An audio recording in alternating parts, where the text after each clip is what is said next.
پیارے بچوں، السلام علیکم ورحمۃ اللہ وبرکاتہ۔ پیارے بچوں، آج ہم جماعت ششم مضمون اردو عنوان ایثار کا جذبہ جو ہم 4 دنوں سے پڑھتے آ رہے ہیں۔ کل ہم نے اس کے سوالات بھی کیے تھے۔ جو ہم نے کل سوالات اس کے کیے تھے وہ یوں تھے۔ یہ سوال نمبر 2 تھا۔ سوال نمبر 2 کے اندر بہت سارے سوالات مشق کے اندر دیے گئے تھے۔ یہ سوالات ہم نے کل ان کے جوابات ہم نے لکھے تھے۔ آج ہم سوال نمبر 3 جو اس کا یہاں پہ دیا گیا ہے آپ کے اس عنوان میں، درج ذیل محاوروں کو اپنے جملوں میں استعمال کیجیے۔ سوال نمبر 3، درج ذیل محاوروں کو اپنے جملوں میں استعمال کیجیے۔ اس میں جو پیارے بچوں پہلا محاورہ دیا گیا ہے وہ یوں ہے، گود سونی ہونا۔ اس کا جملہ یوں بنے گا پیارے بچوں، شیبہ کی گود سونی تھی۔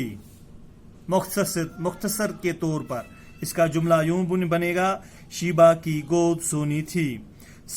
محاورہ نمبر 2، آنکھ کا تارا ہونا۔ اس کا جملہ یوں بنے گا، شیبہ اور عدنان کو زین اب آنکھ کا تارا ہو گیا۔ محاورہ نمبر 3، جاں بحق ہونا۔ اس کا جملہ یوں بنے گا پیارے بچوں، جاں بحق ہوئے جوڑے کا بچہ انہوں نے گود لے لیا۔ پیارے بچوں جو تیسرا محاورہ تھا جاں بحق ہونا، اس کا جملہ یوں بنے گا، جاں بحق ہوئے جوڑے کا بچہ انہوں نے گود لے لیا۔ محاورہ نمبر 4، راز فاش ہونا۔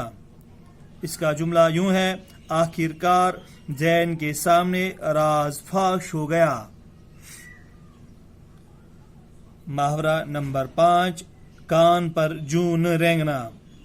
پیارے بچوں اس کا جملہ یوں بنے گا، عدنان کے دونوں بیٹوں پر نصیحت کا کان پر جون رینگنا ہوتا تھا۔ پیارے بچوں اس کا جملہ یوں بنے گا، عدنان کے دونوں بیٹوں پر نصیحت کا کان پر جون رینگنا ہوتا تھا۔ یہ تھا محاورہ نمبر 5۔ محاورہ نمبر 6، کنارہ کش ہونا۔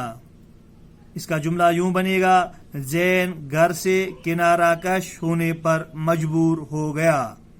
زین گھر سے کنارہ کش ہونے پر مجبور ہو گیا۔ محاورہ نمبر 7، پتا مارنا۔ یہ پتہ نہیں ہے یہاں پہ، یہ پے کے نیچے جو آ رہی ہے یہاں پہ زیر آ رہی ہے، پتا مارنا یعنی محنت کرنا۔ پیارے بچوں اس کا جملہ یوں بنے گا، پتا مارے بغیر کوئی بھی کام تقدیر پر نہیں چھوڑنا چاہیے۔ پتا مارے بغیر کوئی بھی کام تقدیر پر نہیں چھوڑنا چاہیے۔ محاورہ نمبر 8، دیوالیہ پٹ جانا۔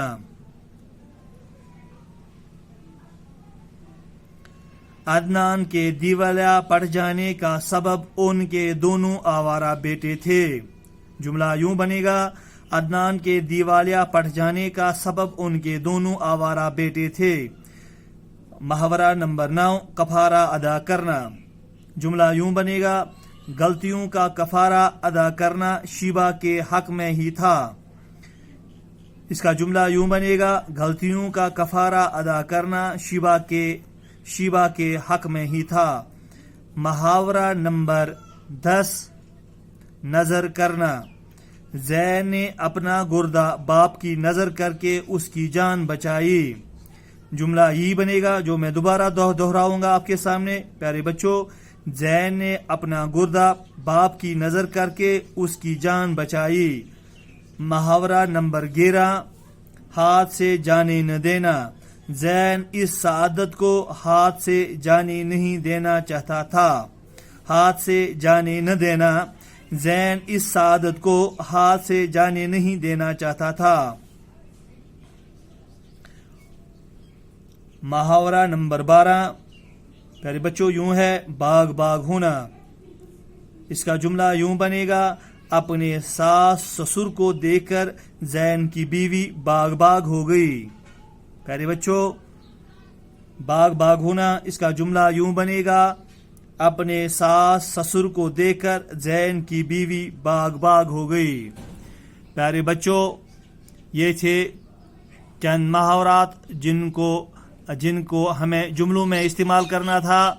اب سوال نمبر 4، خالی جگہوں کو ان لفظوں سے پر کیجئے جو سبق میں استعمال ہوئے ہیں۔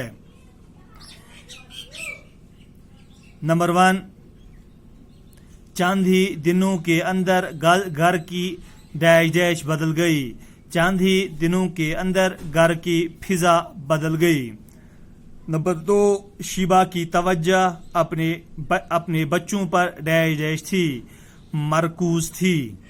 شیبہ کی توجہ اپنے بچوں پر مرکوز تھی۔ نمبر 3، زین اب ڈیش ڈیش کی ڈگری حاصل کر چکا تھا۔ نمبر 3، زین اب M.Com کی ڈگری حاصل کر چکا تھا۔ نمبر 4، عدنان میں اب اتنی ڈیش ڈیش نہ تھی، عدنان میں اب اتنی ہمت نہ تھی۔ کہتے ہیں مصیبت کبھی ڈیش ڈیش نہیں آتی، کہتے ہیں مصیبت کبھی تنہا نہیں آتی۔ نمبر 6، دوسرے دن عدنان کا ڈیش ڈیش کر دیا گیا۔ پیارے بچوں، دوسرے دن عدنان کا آپریشن کر دیا گیا۔ یہ تھا سوال نمبر 4 پیارے بچوں۔ آج اب جو ہے سوال نمبر 5، عدنان، یہ سوال نمبر 5 ہے، سمجھے اور لکھیے۔ عدنان، شہر، قدرت، زین، شیبہ، کائنات، گردہ، مصروف، ترقی، دروازہ، یہ سب الفاظ جگہوں، لوگوں، چیزوں یا مختلف قسم کی حالتوں کے لیے استعمال ہوتے ہیں۔ ایسے نام بتانے والے الفاظ اسم کہلاتے ہیں۔ ایسے ہی 5 اسم آپ بھی لکھے۔ پیارے بچوں، یہ سوال جو ہے یہ آپ گھر پہ ہی کر دیجئے، اس کا ٹرائی آپ گھر پہ کیجئے گا، تو ہم کل دیکھیں گے۔ اگر ضرورت پڑے تو میں اس کو دوبارہ لکھنے کی سعادت حاصل کروں گا۔ پیارے بچوں، کل تک کے لیے خدا حافظ۔